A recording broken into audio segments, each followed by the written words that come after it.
Wade Davis and Conrad Anker.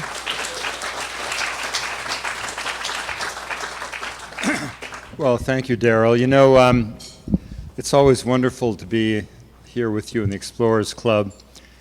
This is an odd presentation because certainly I have presented the story of my book, Into the Silence, formally at the club, and I know Conrad's been here several times, and this is sort of a tag team thing that we've just sort of begun, and it's really fun.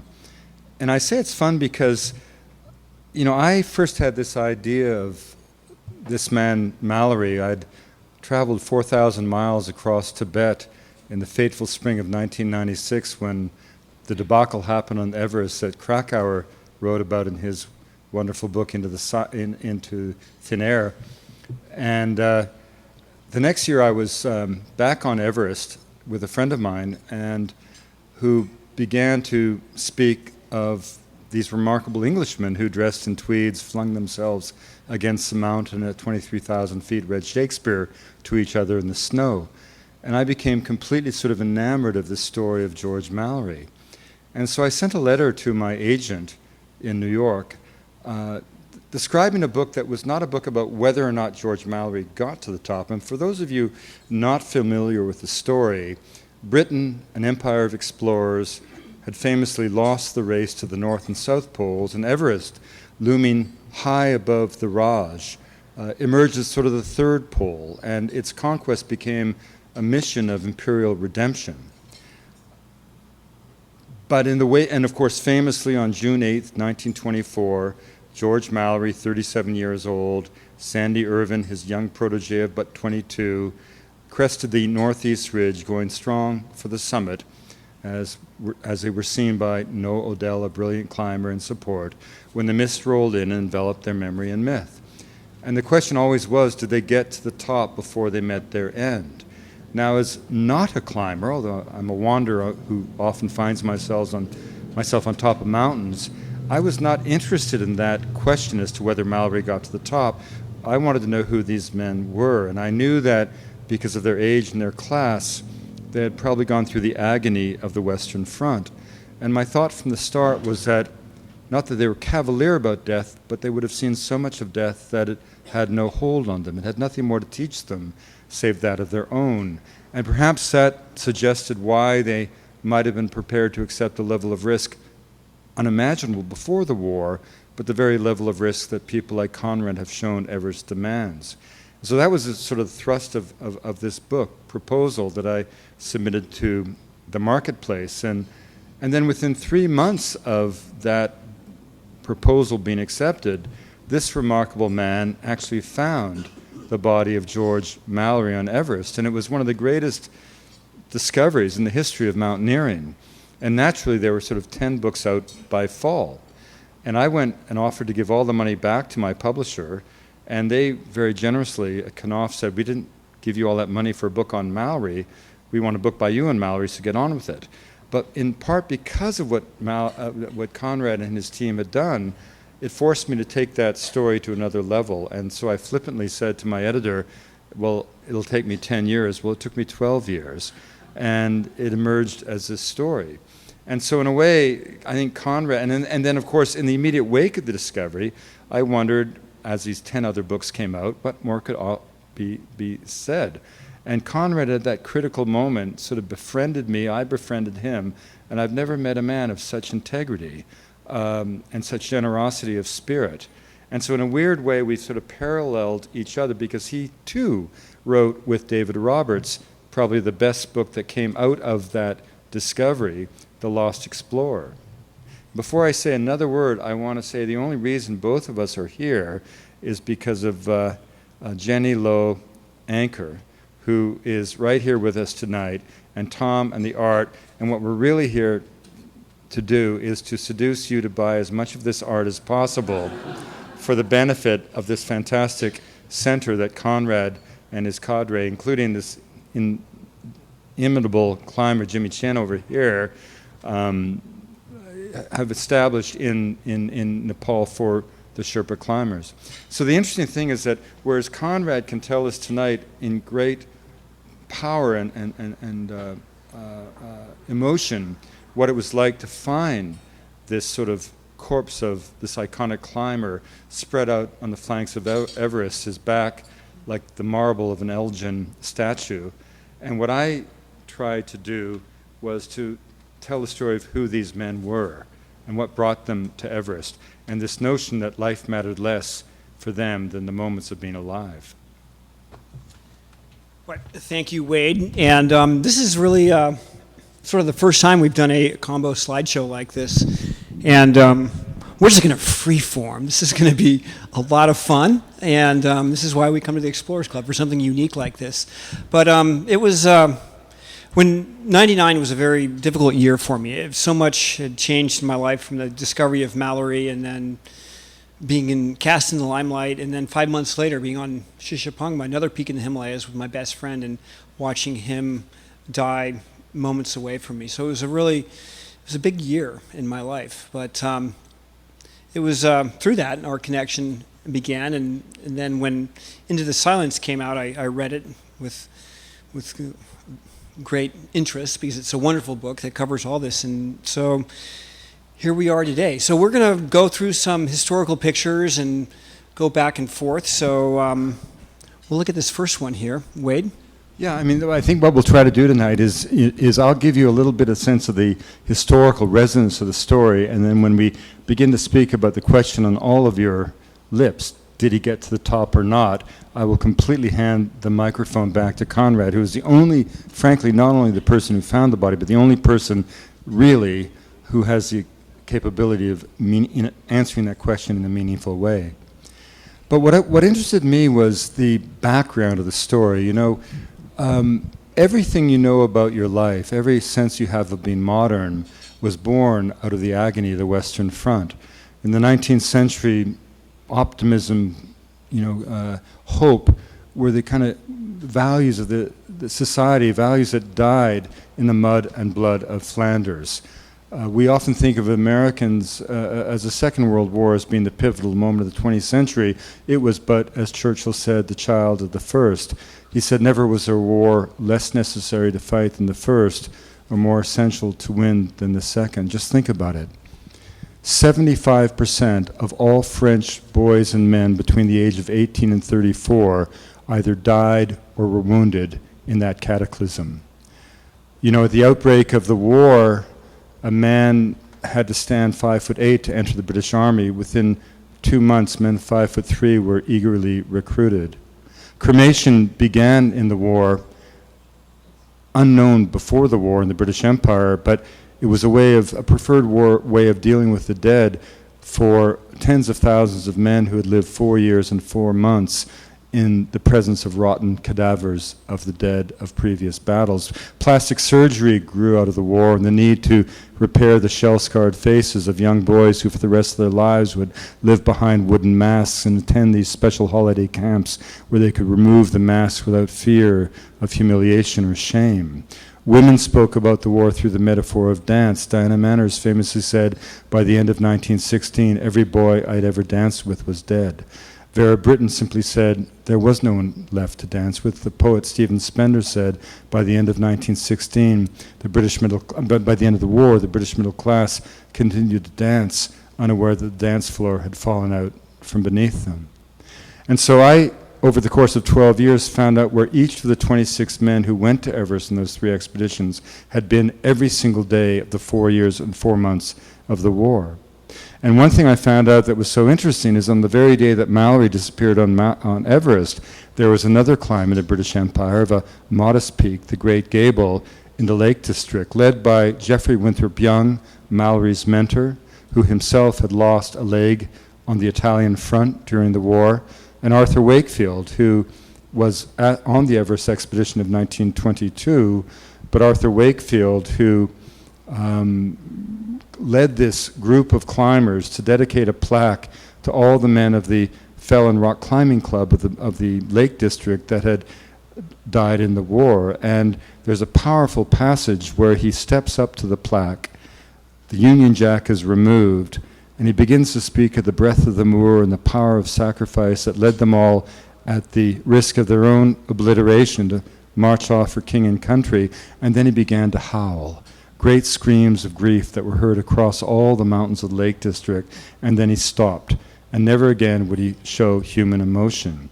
Well, the answer was that Wakefield, who had entered the war as a Christian missionary, left the war with a man with no faith whatsoever, because he had actually been the surgeon behind the front at the Somme when his beloved Newfoundland regiment fatefully, on July 1st of 1916 at 9:15, went over the top. Now, every one of these boys, as a doctor in the Grenville Christian Mission of Labrador, he had brought into the world, literally. Of the 810 who went over the top, 35 came back alive. So his boys had simply been obliterated. And this gives you a sense of what happened to these men. Howard Somerville, Mallory's closest friend on the mountain, was also a surgeon at the Somme. He walked out on that fateful morning when he had been told to expect 1,000 casualties in a week. He found himself with one other doctor surrounded by 6 acres of dying boys on stretchers. Hereford, the greatest climber on rock, obliterated at Ypres. George Mallory to the right. John Noel, the famous photographer of 22 and 24, spent the entire war suffering from shell shock in an asylum. Here we have George Finch on the right, the man who set the height record in 1922. He was denied presence on the 1921 expedition simply because the doctors who examined him said that his complexion was sallow, he was fatigued, he hadn't been eating well. Well, I was able to, in my research, ascertain that on the day of his medical examination, he had been committed to engage in very public adultery with 5 prostitutes in room 477 of the Strand Hotel to rid himself of his 3rd wife that he had married during the war, that he might engage his beloved new fiancée, Agnes Bubbles Johnson. And we have the sense of men in tweeds, assaulting the mountain. I mean, were these men that you would think would take on a place that in that time was literally the equivalent of going to the moon? Well, they seem a little mousy, don't they? But let me tell you how mousy they are. Here we have Sandy Wollaston, who on 24 hours' notice had accepted an advertisement in the Times, sailed in 3 months to Uganda, trekked into the mountains to collect the plants in the mountains of the moon in Uganda, and after 9 months in the jungle decided when it was time to go home, why go back the same way? And he walked from the source of the Congo to the mouth, becoming the second white man ever to do it since, of course, Burton. Or over here, here's George Mallory. Here's Guy Bullock, governor of Bengal. Here's Howard Bury, who led the 1921 expedition. And during the war, he nearly went mad because his command was ordered to dig a communication trench to Devil's Wood, where 4,000 British boys had died that day. And he found himself in the darkness digging not through the Picardy soils, the shock of Picardy, but rather through 6 feet of rotten corpses from previous battles. He had wandered down the Ganga naked, having anointed his body with oils. He killed a man-eating tiger that had run off with 27 fakir. His favorite form of recreation was to wrestle naked an Asiatic bear he had brought back from Kyrgyzstan under the willow arbor of his home, his mansion in Belvedere in Ireland. Here's Odell, who saw last to see Mallory and Irvine alive.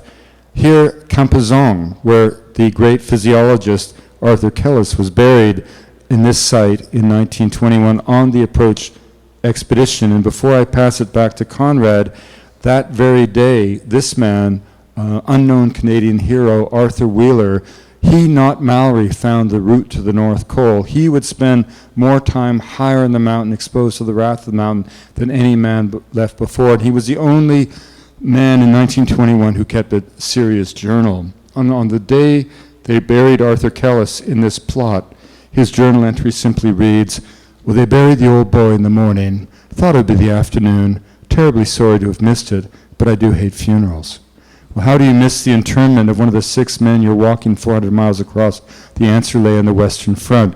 He was a soldier attached to the 7th Merit Division, sent to Europe to plug the Allied line in the wake of the destruction of the British Expeditionary Force in the fall of 1914. it came to the attention of his command that the Germans were sapping their lines, digging communication trenches within 30 feet of their front. He was ordered on a fateful night to go over the top with 125 lads and not only bury those saps as an engineer, but to do so in a way that would dissuade the Germans from doing it again. He goes over the top. To his horror, he discovers the saps are full of Germans about to attack them. The result is a melee of hand-to-hand combat. Eventually, the Germans are pushed back, but not before the trench is full of dead boys and dying boys, 3 bodies deep, chest to chest, flailing about in the darkness, as he would write, like trout in my cradle, and he had to bury them alive. So that's how the war played out in the lives of these incredible heroic men, and it was Arthur Wheeler, and here we have 1921. Thank you, Wade, and you are far more of a historian than I am, so I'm learning from this presentation as much as all of you here. But if we look at this picture here, the sort of the equipment they had, the style they were in, and we think about expeditions now in the current context, and we're connected with satellite phones, there's computers, you're communicating with everyone, and these guys walked off the edge of the map, and there really wasn't anything, any fallback, any safety net that they had with them. And then the clothing that they wore. I mean, if we think about, I'm in a jacket here tonight, this is basically the same equipment that that these gentlemen were wearing, and it wasn't until 1924 that Sandy Irvine, a man of technology, came up with the first zippers on the trip. And so that was sort of this, up until that point, everything was buttoned down. But the best part of this was that they managed to wear a tie, several of them, here at Everest Base Camp at 17,000 feet in Tibet. So it was a very formal, a very nice way of sharing this expedition with each other, reading poetry and just being in that great space. And then the immense north face of Mount Everest, and this was first measured in 1862 by the Royal Trigonometric Survey. One of the maps of that is here at the Explorers Club. It's a fascinating story of geography, walking up from the tip of the Indian subcontinent, getting to within 90 miles of Mount Everest, measuring it, coming up with an elevation of 29,000 feet, but they thought no one would believe us if it was 29,000 feet, so they added 2 feet to it. And whether you accept Everest at 29,028 or 29,035, they were less than 0.1% off. And this is in 1862. And it was named after the predecessor of the Royal Survey of India, Sir George Everest, and he didn't feel it was an appropriate name for it. He didn't want it, but his successor said, as a way of honoring him, gave it that name. And it's a pretty fitting name. Even in interacting with Tibetans and Sherpas, you'll say, well, is it Chomolungma? They're like, no, Everest. That's now named Everest. So they see this this connection to it with this great name. This here is the north side, quite a bit different from the south side. You have the same geography that you would experience in many mountain ranges, where you have a wet side of the range and then the dry side of the range. This being the dry side of the range. And the altitude here is 17,000 feet, approximately 5,000 meters, and this is where the beginning of the journey. Nowadays, there's a road that comes up here. They've restored the Rongbuk Monastery after it was destroyed in the Cultural Revolution, and there's hotels, and you just wouldn't imagine a picture taken from this same vantage point on it, and that was their goal with it. But you can imagine walking 400 miles from Darjeeling to get to the base of Mount Everest in an area that was uncharted and in an area that was entirely unknown to humankind, and then interacting with the Tibetans there, particularly this is the High Lama from the Rongbuk Monastery, who wished them great success on the journey, but to the same measure they couldn't understand why people would want to go do this, and that within their beliefs that it had been ascended in previous millennia by a monk that. But so they were oftentimes wondering, and it's still prevalent today, that why are you going to go do this? And they're like, well, maybe in your previous life you did something bad. So, but you know, when you go up and you climb a hard mountain, you're suffering. It's this continual, it's not fun. If you want to go have fun, you go ride a roller coaster, you go to a beach vacation, you do something relaxing that doesn't tax your body or anything like that. And yet that same going to battle, it's that same connection that was there in the Great War. Well, one of the funny things is that the actual pronunciation of George Everest was actually George Everest, so he was a cantankerous individual whose curse was that he would have a mountain named after him that would be mispronounced for all time. And Zatra Rinpoche, Naran Nenzin Norbu, who was the Lama of Rongbuk, famously, had pity on the climbers, because from the Tibetan point of view, to climb against naked rock, to fling yourself into a zone of death where oxygen deprivation alone obliterates consciousness, is about the stupidest thing you can do from a Tibetan point of view. But on the other hand, he had a clear admiration. Now, we're back to 1921, and as Conrad suggested, these were not, they couldn't take on a face. These were ridge walkers. They had to find a ridge to get to a ridge that would get to the summit. They went up that vista that Conrad was talking about beyond the Rongbuk Glacier. And Mallory, to his credit, did see the North Col, which became known as the Col of Their Desires. But he couldn't approach it from the side of the Rongbuk Glacier. The whole question in 1921 was, how do you get to the east to see if it could be climbed from there? Now, Mallory's mistake with Bullock is that twice, indeed 3 times, they walked past the mouth of the East Rongbuk Glacier, but the cleft in the rock was so small that they couldn't imagine that a serious route to the mountain might exist. So they peeled off, and having explored all advances to the mountain, they found themselves on the east face in the legendary Gama Valley, one of the sacred valleys of Guru Rinpoche, and they found themselves eventually at the headwaters of the Karta Glacier at a camp they called Windy Gap, which in Tibetan was Lakbala, and they suddenly looked across the head of the East Rongbuk Glacier to the North Col, and it's this col, 23,000 feet, that led to the northeast ridge that led to the summit from the Tibetan side. Bear in mind that in 1920s, Nepal was completely off limits. Now, the interesting thing is George Mallory took this photograph, but on the very day he took it, he lied twice to his beloved wife Ruth by saying that if only we knew where this river of ice ran to. But he did, because Oliver Wheeler's sketch map had been sent to Howard Bury at Karta, sent up the Karta Valley to Mallory by Odell, and not Odell, I can't remember who carried that up. Doesn't matter. And he knew damn well that Oliver Wheeler had already solved this problem of the North Col. And the irony is that George Mallory hated Canadians. Now, I'm a Canadian. I don't know how you hate a Canadian. But he did. He really did. But then, amazingly, when he decided to cross this head of the East Rongbuk, to go higher than any human being had ever been to this edge of the North Col, who was the one man he took with him? Oliver Wheeler. And there's an amazing scene where Bullock and Mallory and Wheeler crest this hill, and they're met by a wind unlike anything they've ever known.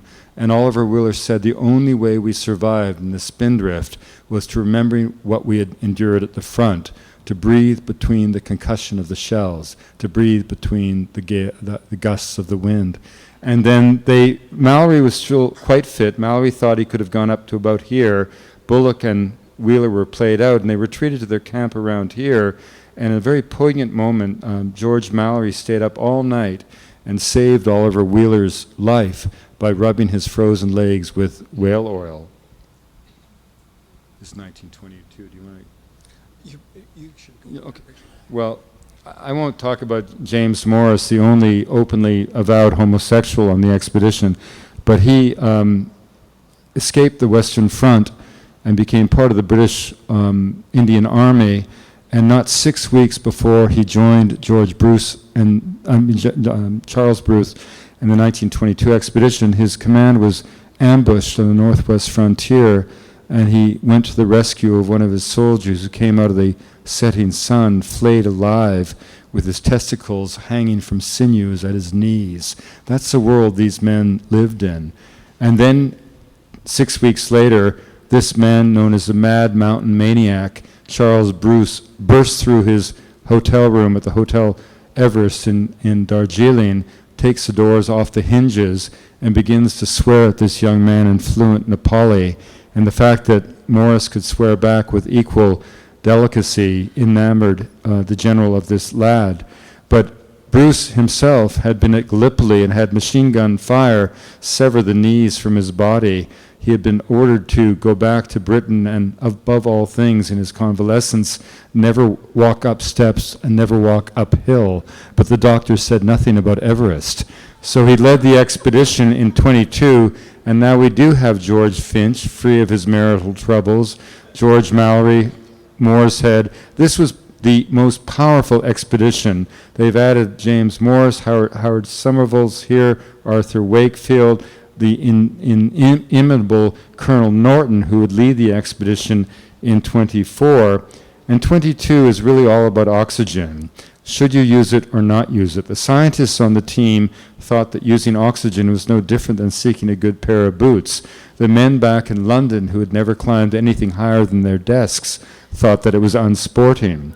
Mallory leads this terrible assault. They don't yet know that there's no second chances on Everest. So the second in command, a Colonel Strutt, commits the entire climbing party to Mallory's command, and they have a disastrous climb, leaving George Finch with no one to climb with. He's invented the oxygen apparatus, he invented the down jacket for this climb, and he simply recruited to his colors the general's cousin, Jeffrey Bruce, who had never been on a mountain in their lives, and they set the world height record, closer and higher to the mountain than Mallory ever reached, making Mallory furious with jealousy.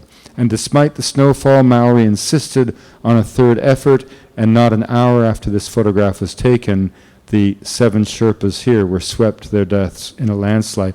Now, when this recent debacle happened that Conrad knows so much about, it was fascinating to me to realize that the compensation for the Sherpas in Nepal this year was in buying power less than the 13 pounds that General Bruce compensated the Sherpa in 1922. Pardon me. Oh gosh, I got thank you.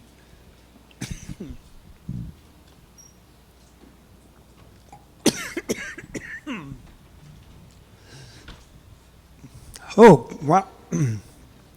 Somehow anyways, the maybe it's an emotional thing for me, but yeah, April 18th there were 16 fatalities on the mountain, and it was 13 Sherpas and then 3 other Rai and Tamang that were with them, and it was a repeat of what had happened in 1922, which was devastating. It was the first time that an avalanche had swept down off the mountain and had taken the people that were hired to help work with them. And Everest is not an easy mountain to climb. It's massive, it's huge, and as the teams continued to come and continued to muster resources to climb the peak, they realized that they couldn't do it without the able assistance of the indigenous people there, particularly the Sherpas, which are Easterners, had come over from Tibet, settled the higher regions of Nepal, and then started working for the expeditions originally out of Darjeeling. And to this day, it's still, every expedition to one degree or another has worked with the Sherpa on the mountain. And unfortunately, they have also taken the greatest brunt of this mountain's wrath in terms of accidents, injuries, and fatalities. And that was sort of the beginning there. And it was interesting that the same emotion that went through the English team in 1922, where they, to paraphrase them, they said, "Why couldn't it have been one of us?" And there's this tremendous sense of survivor's guilt that went through them because he was there.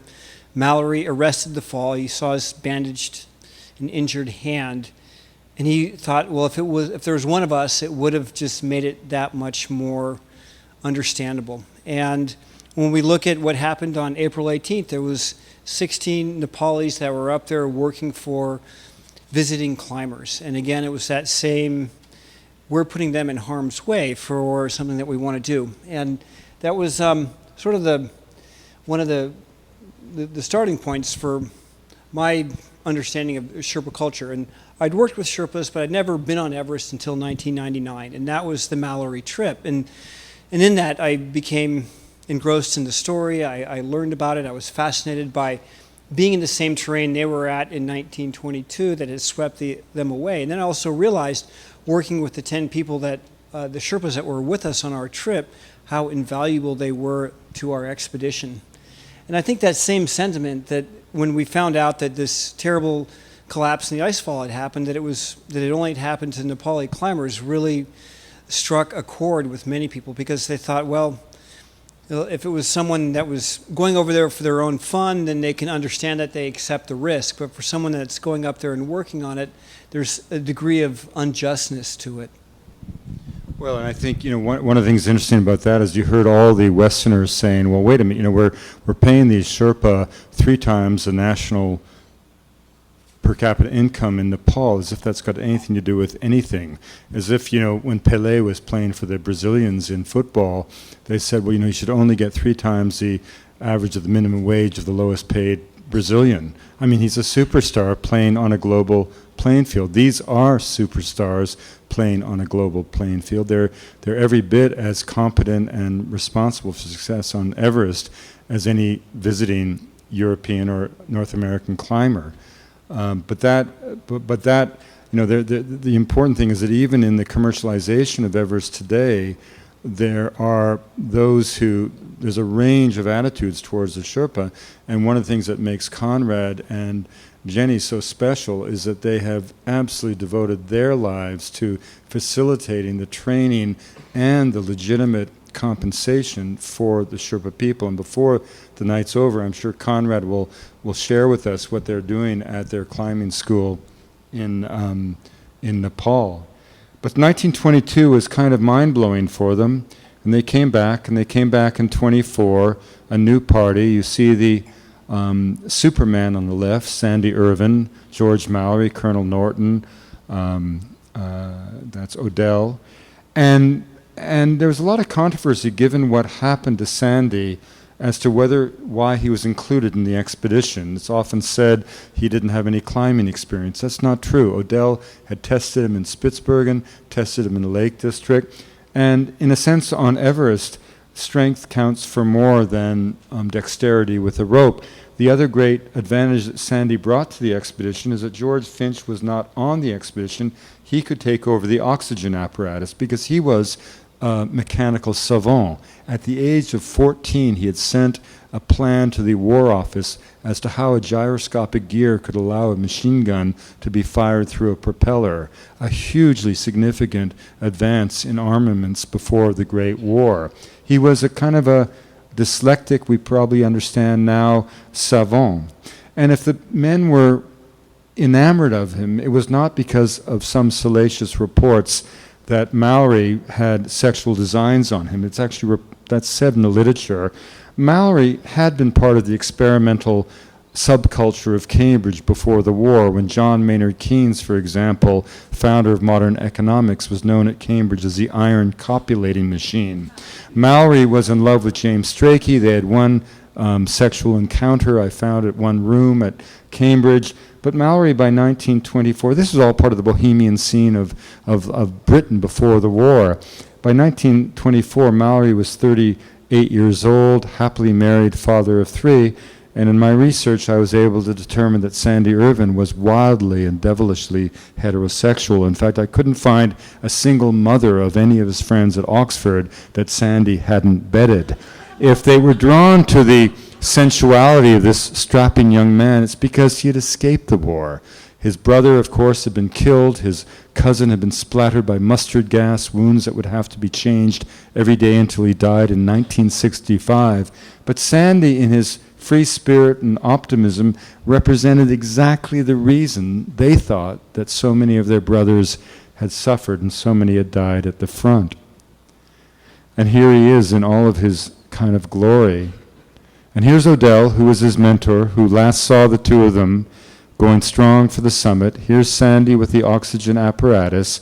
Here's Sandy and George Mallory from the Pangla looking south to Everest itself. And then in the terrible snow conditions of 1924, fighting for a month and a half just to get a camp on the top of the North Col, incredible snow conditions that pushed them back not once but 3 times from the North Pole, and eventually they set out again on their final assault to the mountain. It was that day, June 8th, 1924, that they set out from their high camp.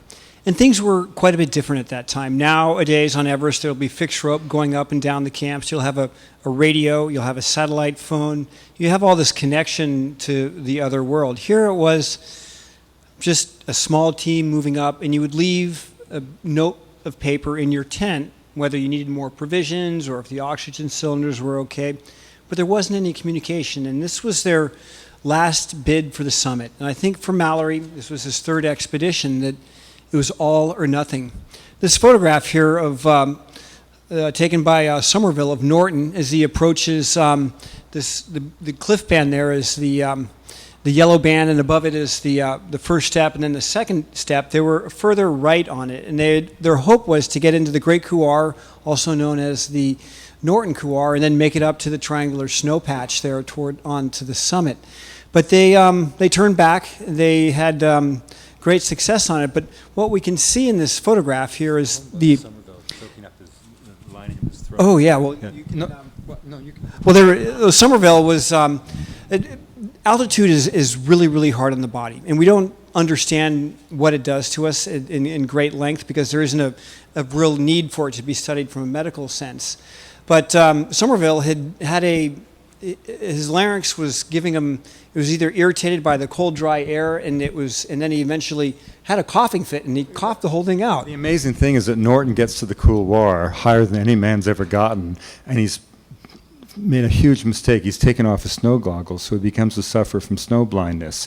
And then Somerville has to lead him by the hand out of the couloir and across the yellow band. And then Norton slowly recovers, makes his way ahead, and he thinks Somerville, this is what's so incredible about these men, was just staying behind on this incredible climb to paint a watercolor. I mean, why wouldn't you at 28,000 feet? But actually what Somerville's problem was he couldn't breathe. And he was a surgeon, so like Conrad said, his entire larynx was just frozen and raw. So it peeled off, he couldn't breathe, it blocked his cavities. So he did this kind of shaking thing, and he ended up coughing up his entire lining of his throat like a woman giving birth to a placenta. And then, of course, he just kept walking. It was no big deal. But they had set out on that day, and imagine being in the shape that they were in. This was Mallory's 3rd attempt to the summit. They'd been on expedition for over 4 months.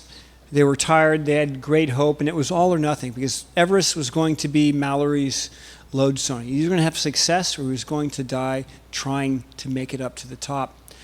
And Sandy Irvine was his climbing partner on that day. He was incredibly dehydrated. He had sunburned. As you saw, he was of fair complexion. They didn't have sunblock in the way that we have now. We didn't sun protection. And so he was terribly sunburned. His lips were peeling. He was parched. They didn't hydrate to the same standards that we do now. And they lost their stove the night before. Their Una cooker rolled out. So everything wasn't in the cards for them. And they set out climbing up through it, and the challenges on it were manifold. And when they left the North Col, this is the last photograph taken of them. Sandy on the right there with his hands in his pocket, and Mallory there left with his ice axe, and you can see the detritus outside of their camp there. This is their cotton tents, and I think their leftover sardines or whatever out front. But they headed up, and this was the last photograph that was taken of them. And Noel Odell was a day behind them in support.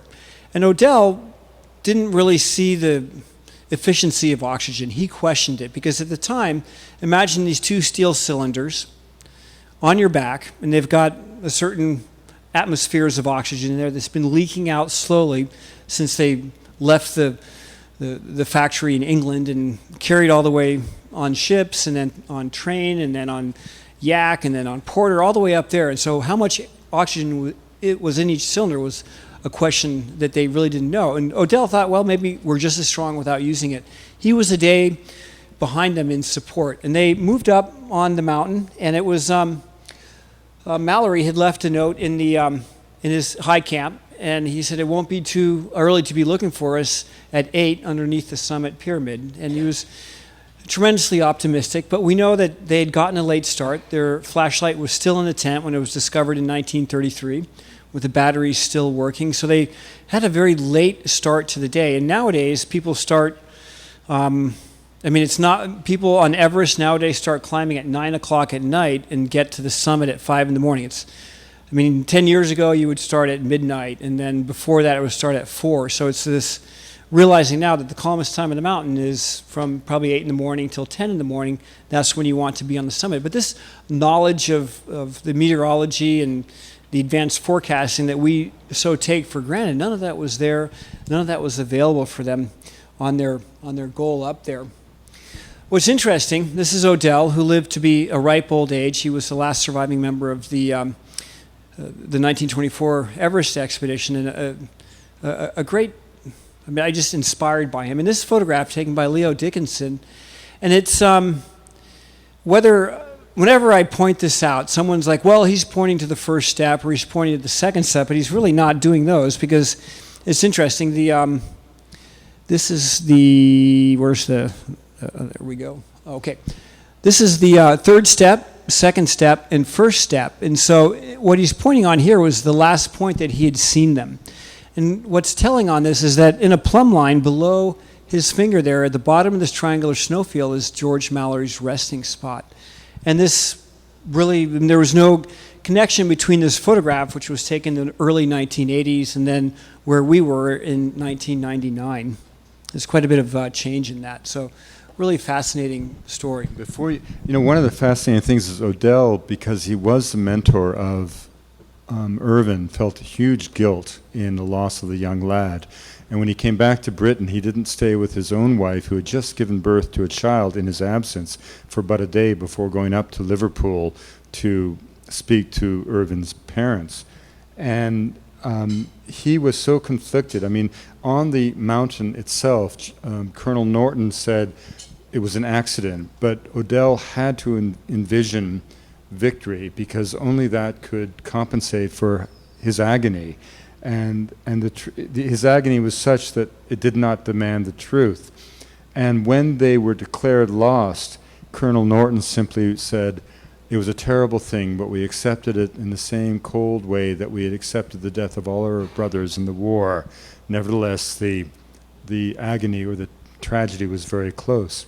And as they retreated from the valley for the last time, one of them looked out his tent in the light of a full moon and said the most powerful things. He said, as I looked out there with a spectral moonlight bathing the scene of the entire drama, all I could think was that somewhere up on that mountain were two still forms, yesterday alive in pursuit of their dreams, I'm paraphrasing, now they are gone, but the key line, he said, is without either of them knowing the beginning of decay, could any man wish for a better end? And in the wake of the war, you'll see what that means.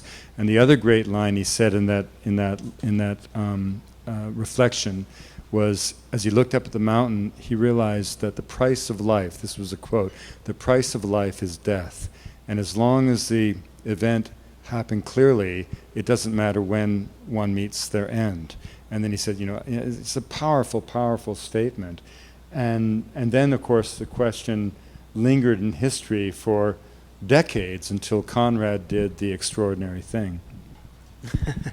Well, I was invited on an Everest expedition with a couple weeks to go, and this was our team, quite a bit different from what the 1922 and 24 expeditions that you saw there. This is our puja, which is a well-wishing for the expedition, and we were 6 climbers and some research historians, a team of 10 Sherpas, our liaison officers, but quite a bit different. We look now, everyone's clothing is made out of petroleum. They're full of zippers. There's ubiquitous advertising on them. It's like NASCAR's invaded climbing or something. When you're dressed in a tweed jacket reading Shakespeare, it's just far more romantic. But this was our team, and I was sort of the black sheep. Just by coincidence, I had a black jacket on that day. But I was a Yosemite climber, and my teammates were climbers from Mount Rainier. And they had Everest experience. That was their when they came to this journey. And I was asked along as a technical climber that hadn't had experience above 7,000 meters, but had worked with TV and stuff. So with 2 weeks to spare, I was like, yeah, I'm going to Everest, which is something that I always dreamed about and wanted to go do. And it was a great expedition. And so Dave Hahn on the left there, Tom Pollard, myself, Tap Richards, Eric Simonson, the expedition, Jake Norton, Andy Politz, and Frank Meyer, the expedition doctor. And really a great trip, good people, and really a tremendous amount of thanks to Eric for inviting me on this expedition. It was the 1st of May in 1999 that we set out from our high camp, and we had some information that Jochen Hemleb, who was the research historian, kind of piecing together the information from the discovery of an English dead in 1975 by the Chinese expedition. That news was then shared with the Japanese expedition in 1980 when the north side of Everest was opened up, and then that news via the Japanese climber Hasegawa came out to the Western world and was sort of immortalized in Audrey Salkeld and Tom Holtzell's book, Lost on Everest. And so that final chapter of that book has a couple of scenarios where they could have gone. And we read into that. And it was sort of, well, they'd made it to the summit. They were descending down. The English dead that was discovered in 1975 must be Sandy Irvine. And that was kind of the start of it. And we went out and we had a specific search zone underneath the yellow band. But my goal wasn't, I wasn't like a searcher. My gig was the second step, but I'd never been that high either. So I wanted to acclimatize, and I traversed on the contours of the land and just sort of walking around and trying to cover as much terrain as broadly as possible. When I came across right around noon local time the frozen and desiccated body of George Mallory, and it was a very humbling moment, and one that is still with me to this day. And to come across someone as revered as George Mallory was within the circles of climbing, to be there, and this is his body, and it was a very humbling. I was sort of awestruck. I didn't really know. I couldn't make sense of it. And my teammates were up above on that snow platform that was a fair ways above us. And where were they? Yeah. So we were. So this is. Yeah, they were up on this snow band, and this is the yellow band, and they were sort of over here in the corner. But so this is in a beeline down, and there's a cliff just below here, and my goal was to walk over to this crest, hike or climb or whatever. To look into the Great Couloir, and I was just curious up there. And I was at the point where they were on the radio and down at base camp with a high-powered telescope. They're like, "Get back to the search zone, Conrad. What are you doing? Get to work. You're goofing off." And so I was like, "Okay, my radio's not working." I stuffed it inside my down suit and kept climbing. Made the discovery, and then because the radio communications were monitored by everyone, which is a good thing. If there is a rescue, you can then key in with them, but you also can't have a private conversation. And so everyone knew we were up there to look for the body that was discovered in 1975, or rediscover that body. And it was a pretty, we said, okay, mandatory group meeting, and nothing like that. Let's get together for Snickers and tea. And I kept waving at everyone and kept just hammering on the radio, and we had all these little code words, and so it was like last time I tried a boulder problem in my hobnail boots, I fell off, and I gave them that, and they still didn't.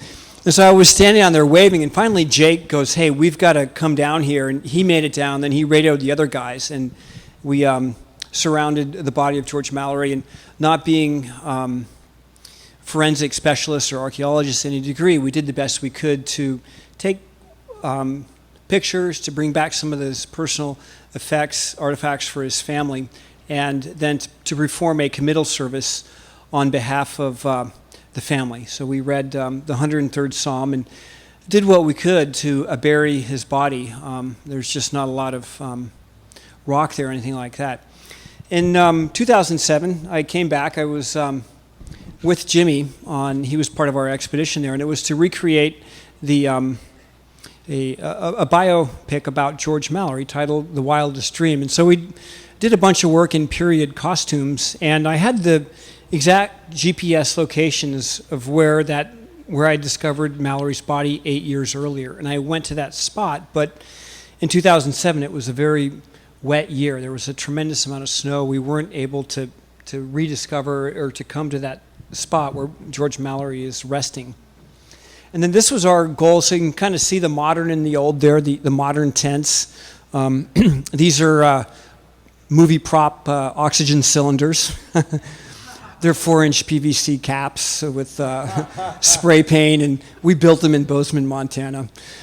And then modern sunglasses and modern sun hats. But this was in between our work. So there was, we were there, my climbing partner Leo Holding was on the expedition. And these were the oxygen cylinders that we had. And to the best of our knowledge, we had accurate clothing to what they had worn in 1924, with many of the garments coming from manufacturers that were still there. And the difficult part were the boots. And if you look at the boots there, you can see in the previous, the body picture, there was the big moon boot looking things, the insulated boots that people use on climbs nowadays. And what they were using was single leather boots with a felt liner and extra socks. And as long as these guys, the climbers, were moving, they were okay. But as soon as they stopped, they just had no insulation. And when we would dress up in these costumes and go out and do you can see on Leo's expression there, he's like, no, this is no good. So these are great pictures courtesy of Jimmy. He was with us on this trip, working through, with the big camera there. This is making movie. This is how it gets done. So, but here we are at North Col pitching a tent to be as authentic as possible and using all these this period clothing. And we would go out there and then we'd freeze again, then we'd do it again, then we'd freeze again, and sort of this way. And initially our goal was to get all the way to the summit in period clothing, but we quickly were like, okay, our toes are more worthwhile than being able to do this. But we did have some good humor with it. This is we set up this scene at great physical expense, which never made it into the movie, to have tea. And so it was like, on the other side of this is the lee side of the col, and that's where traditionally, going back to 1921, where all the expedition tents were set. But we couldn't go there because there was modern tents, there was evidence of modern climbers, ropes, and all that stuff. So we had to go onto the top of the col here in the most windswept place, and we had this with our Sherpa actors and myself and Leo there, and the five of us, we sat there and pretended to have tea, and the stove wasn't even running. But what we do. So, but a great view here looking into the Norton, Great Couloir. This is what Messner had climbed in 1980 with his brilliant solo oxygenless ascent when China had just opened Tibet and gave them an opportunity to climb there. Just a really, really dramatic place there. I'll answer it for you. But they're looking here up towards, this is the North Col going up, and that's the shoulder, and then it comes up onto the rock and the crest on there. My greatest respect for Mallory comes from the fact that he chose the most logical, the safest, the most aesthetic line up Mount Everest. And the South Col route that was pioneered by Hillary in 1953 is more popular, it's easier, but it's more dangerous. And the North Col route is less dangerous. You can get to altitude a little bit easier. It's easier to acclimatize there. The kicker being the summit day is far more difficult than it is on the south side, and that being one of the key things there. So here's Leo and I.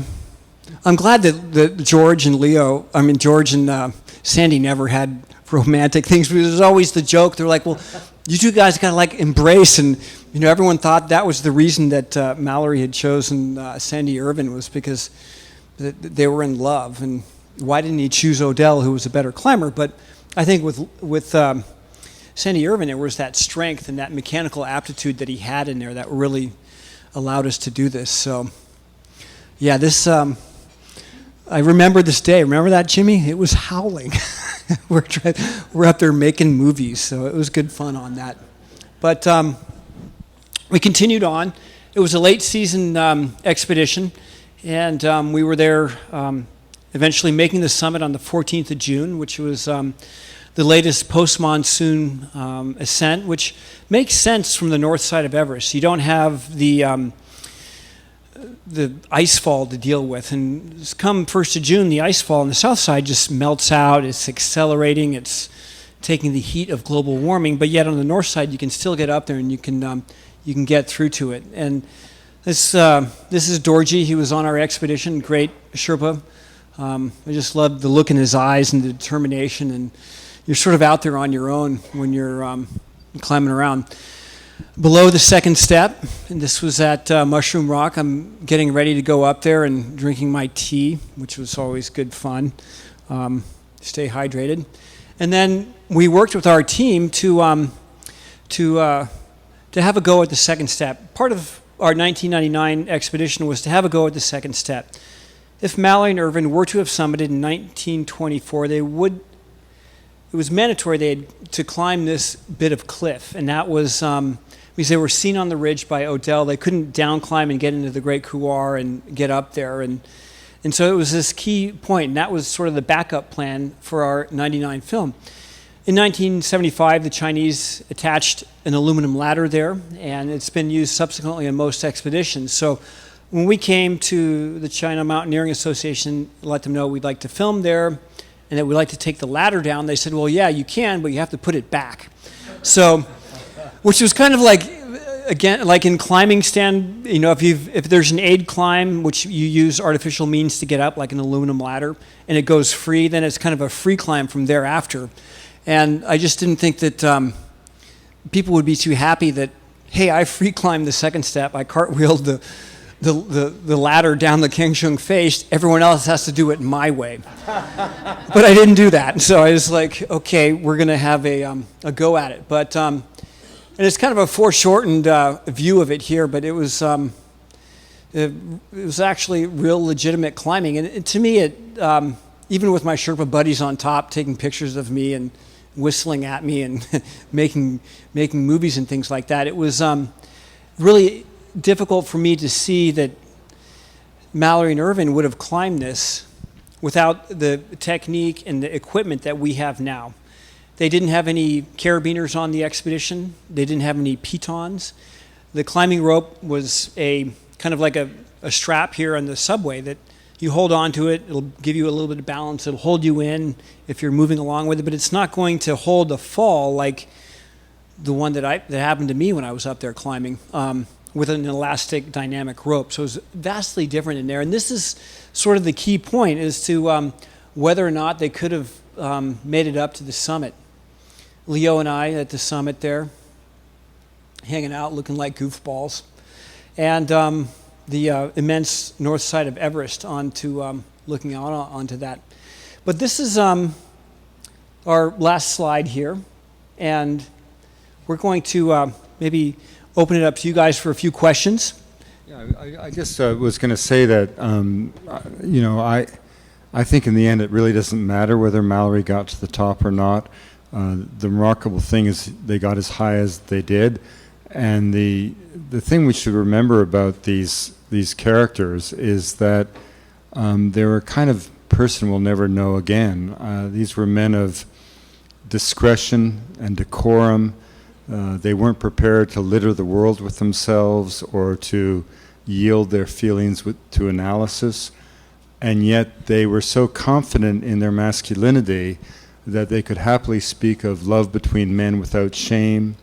They could get up at dawn and collect a butterfly for the British Museum, sketch a watercolor before lunch, as they often did, over lunch discuss Keats and Shelley and Shakespeare, and still be prepared to assault the flanks of Everest or indeed the German line by 4 p.m.